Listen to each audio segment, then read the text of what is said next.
you know, I mean, we started in Waikiki, but kind of graduated to out in front of New Valley, where we lived. This was 1958. I mean, foam surfboards had only been out for 2 years, so yeah. My first surfboard was a Joe Quigg, made in Newport Beach, and some kid I met down at the yacht harbor. I used to sail in the yacht harbor a lot, and he had come over on a boat with his family, and he saw my little El Toro, and he said, "Hey, can I borrow that?" And I saw he had this surfboard, and I go, "Well, maybe I could borrow your surfboard." And you know, the yacht harbor, Ala Moana. Yeah. So yeah, he would loan me his surfboard, and I'd loan him my boat, and I'd go out surfing. And then when he left, he sold me that board.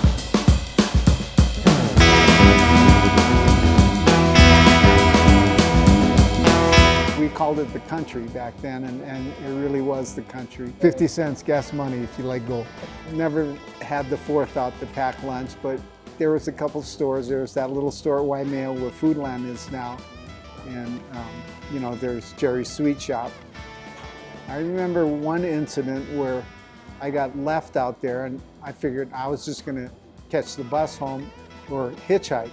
And I got out there, you know, right in front of Kainui there by the pipeline, to hitchhike, and I waited almost an hour, and no cars went by either way. And finally the bus came, and I got on the bus and went. You know, I had a pretty adventurous friend back then. His name was Tommy Chamberlain. He still lives in Kauai, but he was kind of a daredevil. You know, he's, "Oh, let's try here," and he was the one who talked me into going out to the pipeline the first time. Luckily, it was really small. We never made one wave, and then Jock Sutherland paddled out.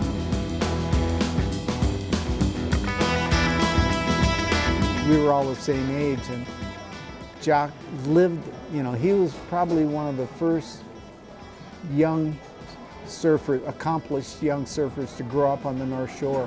And, you know, at 15, 16 years old, he was already a great surfer. And so he gave me a couple tips that day to help me at least make the takeoff at the pipeline.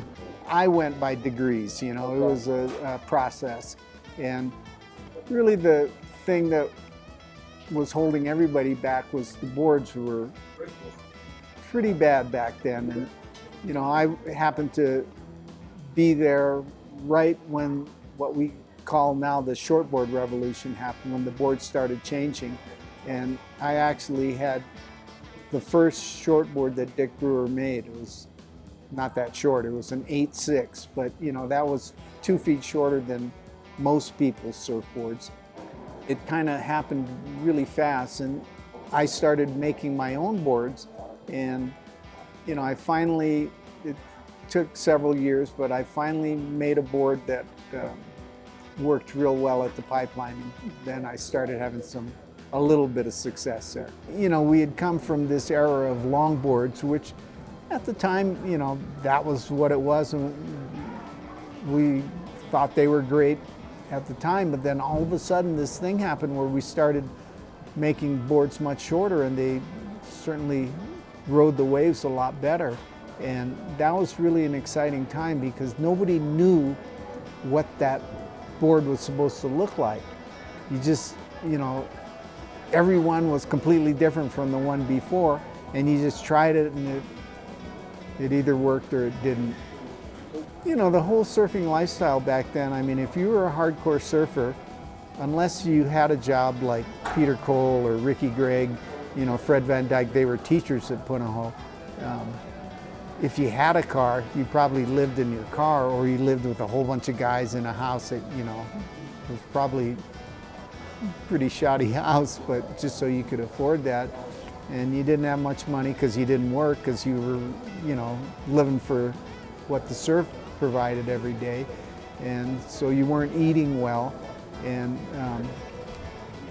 it was pretty rugged, you know, to be a hardcore surfer. So when I started making surfboards, I suddenly understood that, wow, I have a job that actually, you know, works with the fickle nature of waves coming or not coming.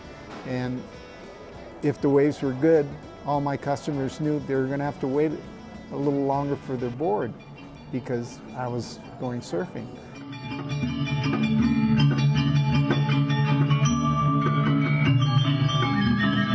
While I was in Australia, I saw a picture on a wall surfing without a wetsuit. Where is this? And my other friend said, that's a place called Bali.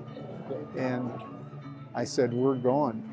And you know, that was 1974, spring of 1974. And we went there and that was it. It's the most beautiful surf I've ever seen outside of Hawaii. G-land didn't come for a number of years, and the only way to go there back then, I think 76 was the first year we went to G-land, you had to have a boat, and you had to come from Bali.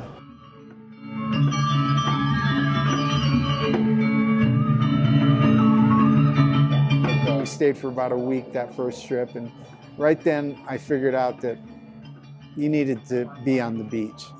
We couldn't even figure out the lineup. You know, when you come from a boat, you don't have that perspective of seeing the wave from shore and seeing it from the front. Eventually, he was a Maui boy, Mike Boyum, figured out how to get permits to be in there because it was a jungle preserve at the time, and you needed a permit to be in there, and he figured out the logistics of doing that and building a temporary camp. So that was the beginning of the G-land.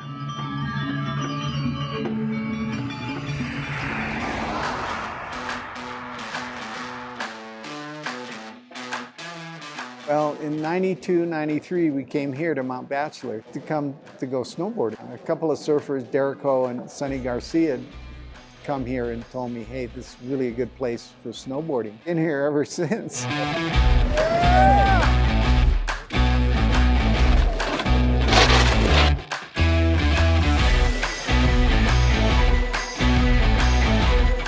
We had a young son, and so when first grade started, he was 3 years old that first year, but when he started the first grade, we had to decide, okay, do we want to be here for the school year or back in Maui? And we, rolled the dice and said, well, let's try it here. And it was a great place for him to grow up. Hawaii and Oregon have always had this long relationship because when I was in high school, they had the reciprocal residency tuitions between, the schools here and the UH. And I went to California to my first year of college, and went, oh boy, it was an adventure. But it took me until '92 to come to Oregon to see what a beautiful spot this is. And we've been here since then, and in the process discovered that a lot of Hawaiians that did go to school here have made their home here as well. So there's really a lot of Hawaiians here in this state. I mean, when you come from Hawaii, Hawaii's always a part of you, no matter where you are. And there's a lot of aloha here, and it's we still love it.